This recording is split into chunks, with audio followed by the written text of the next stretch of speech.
오늘 시편 63편의 말씀은 우리가 그 시편 63편으로도 이게 저희가 익숙하지만 또 찬양으로 굉장히 익숙한 그러한 시편이 바로 오늘 시편 63편의 말씀입니다. 하나님이시여 하나님이시여. 저 대학생 때 이 소리엘의 이 찬양을 부르면서 참 많이 은혜를 받고 같이 했던 그러한 기억이 있는데요. 그것뿐만 아니라 주의 인자하심이 생명보다 나음으로 하면서 굉장히 흥겹게도 찬양이 나왔던 찬양이 바로 이 시편의 말씀이 바로 오늘 시편 63편의 말씀입니다. 결국 이 시편 63편의 말씀은 세대를 초월하여서 많은 시간 역사 믿음의 그러한 시간을 살아갔던 많은 사람들에게 위로가 되어졌던 그러한 찬양이고요. 그 시편이고요. 또 찬양으로 불려지면서 많은 사람들에게 위로를 주었던 그러한 시편의 말씀입니다. 오늘 시편 63편 말씀을 보게 되면 이 시편을 시작하면서 표제어가 있습니다. 이 시편이 어떠한 상황 속에서 쓰여졌나라는 것을 우리에게 말씀하고 있죠. 이 시편 같은 경우에는 다윗이 이 시편을 기록하였는데 언제 기록하였다라고 이야기하냐면 유다 광야에 있을 때에라고 말씀하고 있습니다. 그러니까 다윗이 유다 광야에서 머물고 있을 때, 우리가 그 사무엘 상하의 그러한 말씀을 보게 되면 다윗의 일생 가운데에 유다 광야에 있을 때 대부분의 그러한 시간은 쫓기고 있을 때입니다. 사울 왕에게 쫓기고 있든지 아니면 이 유다 광야라고는 할 수는 없지만 그 압살롬 자신의 아들 압살롬에게 쫓겨가고 이 밑으로다 쭉 여리고로다해서 넘어가는 그 길을 가든지 다윗에게는 참 어떻게 보면 위기의 그러한 순간이었었고 정말로 광야 같은 그러한 순간, 물이 없고 소망이 없는 그러한 순간에 있었던 시간이 바로 이 광야에서 보냈던 그러한 시간입니다. 우리 인생 가운데도 그렇죠. 우리가 항상 푸르고 푸른 그러한 곳에서만 있으면 참 좋겠는데 우리 인생 가운데도 여러 가지 일들이 일어나지 않습니까? 그러한 가운데에서 우리도 광야에 있다라고 생각하는 때가 있습니다. 근데 이 광야라고 하는 곳이 꼭 힘든 곳만은 아닙니다. 왜냐하면 이스라엘의 광야를 가보게 되면 이게 축복의 그러한 장소이기도 합니다. 하나님께서 왜 이스라엘 민족을 그 애굽 땅 같은 나일강이 흐르는 곳에 계속 살게 하시는 것이 아니라 왜 광야에 머물게 하셨느냐? 신명기 말씀을 보게 되면 한 가지입니다. 그것은 하늘을 보아야지만 살 수 있는 곳이 바로 이 광야의 지역입니다. 유대 땅이 그렇습니다. 유대 땅이 그래요. 하나님의 은혜가 없으면 하나님이 하늘에서 은혜를 내려주시지 않으면 살아갈 수 없는 곳이 바로 이 가나안 땅입니다. 오늘 시편의 말씀이 바로 그것을 우리에게 고백하고 있고요. 그것을 발견한 많은 믿음의 또한 우리의 그 선조들이 이 시편으로 인해서 많이 위로를 받았죠. 오늘 1절 말씀을 보십시오. 오늘 광야를 이야기하고 있죠. 물이 없어 마르고 황폐한 땅에서, 물이 없고 마르고 황폐한 땅, 이곳이 바로 광야입니다. 광야. 그런데 이 광야, 물이 없고 마르고 황폐한 땅이지만 그러나 결코 이곳에서도 물이 없고 황폐한 이 땅에서도 항상 함께하는 그러한 분이 있습니다. 누굴까요? 하나님이시죠. 오늘 시편 63편 1절의 시작이 바로 그것 아닙니까? 하나님이요, 주는 나의 하나님이십니다. 물이 없던지 황폐하던지 우리의 상황하고 상관이 없어요. 우리와 함께 하시겠다라고 하신 그 하나님께서는 그 광야에서도 함께 하시는 줄 믿습니다. 이게 바로 다윗의 위로죠. 다윗은 이 광야 가운데에서도 그래서 결코 끝까지 낭망할 수가 없습니다. 왜냐하면 하나님이 나의 하나님이 되신다라는 것을 그곳에서도 발견하고 있기 때문입니다. 이것을 아는 다윗은 그래서 물을 찾거나 식량을 찾지 않습니다. 그가 무엇으로 인하여 이렇게 황폐한 곳에 있는지, 물이 없어서 갈증이 있는지 그는 알고 있습니다. 누가 필요할까요? 그곳에서 주님이 필요하죠. 그래서 한번 1절 말씀 보십시오. 하나님이여 주는 나의 하나님이십니다. 그렇기에 나는 이 광야에서 다른 것을 찾는 것이 아니라 내 육신의 물을 찾거나 내 육신의 음식을 찾는 것이 아니라 나는 먼저 간절히 주를 찾겠습니다. 내 영혼이 주를 갈망합니다. 내 육체가 주를 앙모하나이다. 모두 주님을 찾고 있죠. 이 광야에서 살아남는 방법은, 내 영혼이 살아나는 방법은 결코 물과 양식이 아니라 주님이라는 겁니다. 주님이 바로 나를 살리실 수 있습니다. 그렇기에 나는 주님을 찾습니다. 주를 갈망합니다. 내 육체가 주를 앙모합니다. 지금 다윗은 다른 것으로 갈증이 난 게 아니라 주님으로 인하여서 이 광야에서 갈증이 났다라는 것이죠. 그래서 그가 무엇으로 그의 시선을 돌립니까? 주의 성소로 시선을 돌리고 있습니다. 우리 2절 말씀을 보면 그렇죠. 이와 같이 성소에서 주를 바라보았나이다. 이전에 주님을 찬양하였던 그 성소에서, 성전에서, 주님의 전에서 예배하였던 그 시간을 기억하고 있는 것입니다. 기억하고 있어요.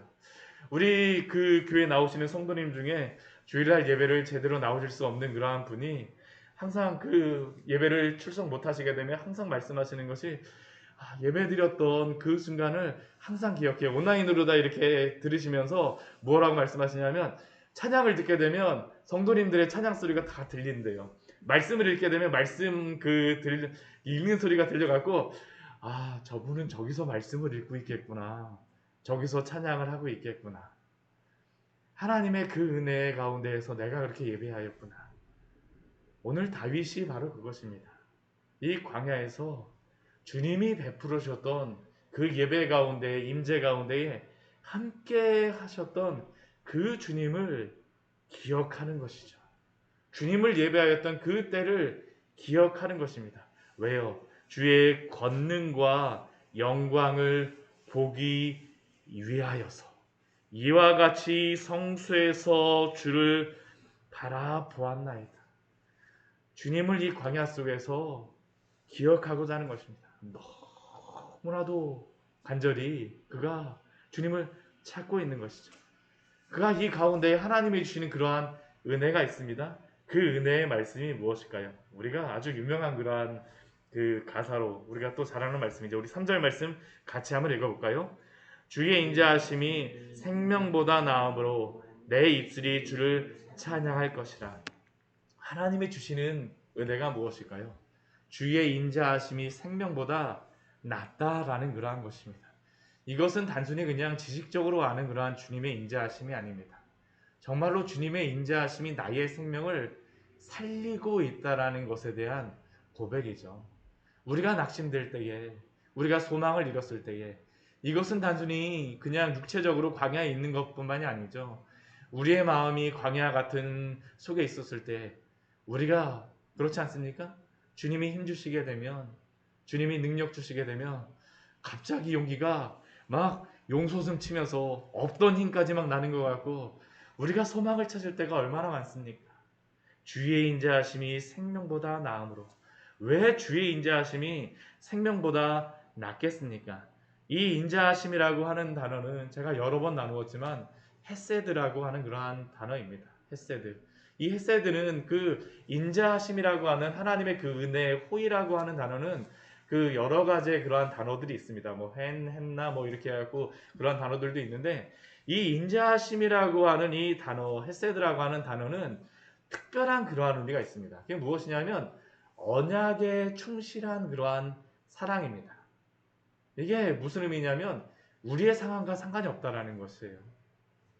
하나님의 신실하신 성품에 따른 그러한 긍휼하심입니다. 내가 비록 잘못해서 광야 가운데 있다 할지라도 주의 인자하심이 나를 추적하고 있다라는 것이죠. 사실은 이게 얼마나 큰 은혜인지 모릅니다. 주의 인자하심이 나를 추적합니다. 나를 지켜봅니다. 나를 지켜봐요. 나는 때로는 길을 잃어서 광야에 있을지 모르지만, 때로는 나의 인생의 나침판을 제대로 보지 못해서 엉뚱한 길로 가서 이 광야에 있을지 모르지만, 주의 인자하심은 결코 우리를 놓지 않는 줄 믿습니다. 이게 주님이 우리에게 베풀으시는 그 긍휼과 사랑입니다. 다윗이 이것을 그 광야 속에서 발견하는 것입니다. 하나님이 사실은 은혜를 주시는 것입니다. 성령께서 낙심한 그 마음을 위로해 주세요. 그러니까 주의 인자하심이 생명보다 낫습니다라는 그러한 고백이 그의 입술에서 나오는 것이죠. 이것을 발견하니까 어떡할까요? 찬양을 하기 시작합니다. 간절히 찾고 갈망하며 악모하며 이것을 넘어서는 겁니다. 이제 마음이 바뀌죠. 내 입술이 주를 찬양할 것이라. 상황이 나를 어찌할 수 없습니다. 상황 가운데 얽매이지 않아요. 이러므로 나의 평생의 주를 송축하며, 이 순간만이 아니고요, 평생 동안 내가 이것을 기억하며 주님을 송축하는 자로, 주님을 경배하는 자로 살겠습니다라는 것을, 그 다짐을 이 광야 속에서 하는 것입니다.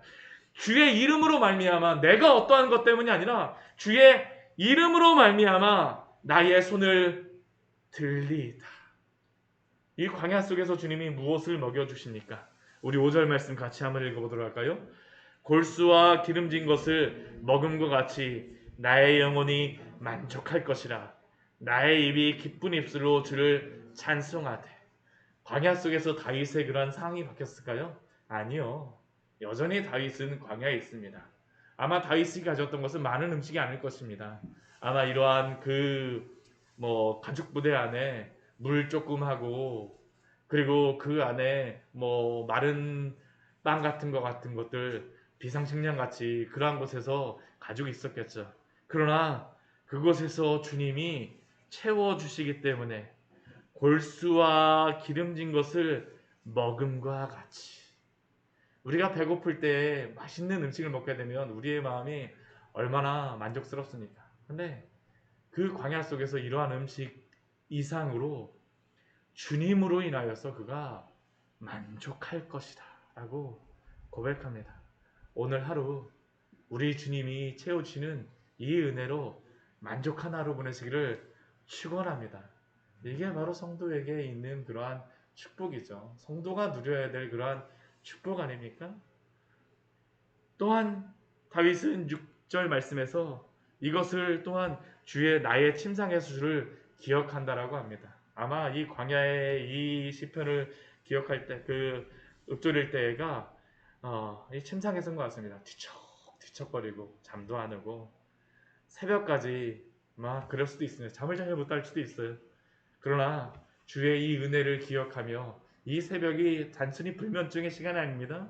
주님과의 그 친밀한 교제의 시간, 주의 말씀을 작은 소리로 읊조릴 때의 하울이니 주님이 은혜를 주시는 것이죠. 오히려 밤의 그러한 침묵이 주님과의 교제를 더욱더 풍성하게 하는 것입니다. 불면증 때문에 힘들었지 않아요. 이러한 속에서도 주님으로 인하여 만족하게 되죠. 그래서 다윗이 주님을 향하여 무엇이라고 고백합니까? 주는 나의, 7절 말씀 보면 주는 나의 도움이십니다. 또 주님이 주의 날개 그늘에서 나를 보호하여 주십니다. 또한 주의 오른손이 나를 붙드십니다 라고 고백합니다. 주의 그 인자하심 속에 살아가는 사람들의 고백이죠. 주님이 바로 나의 도움이 되십니다.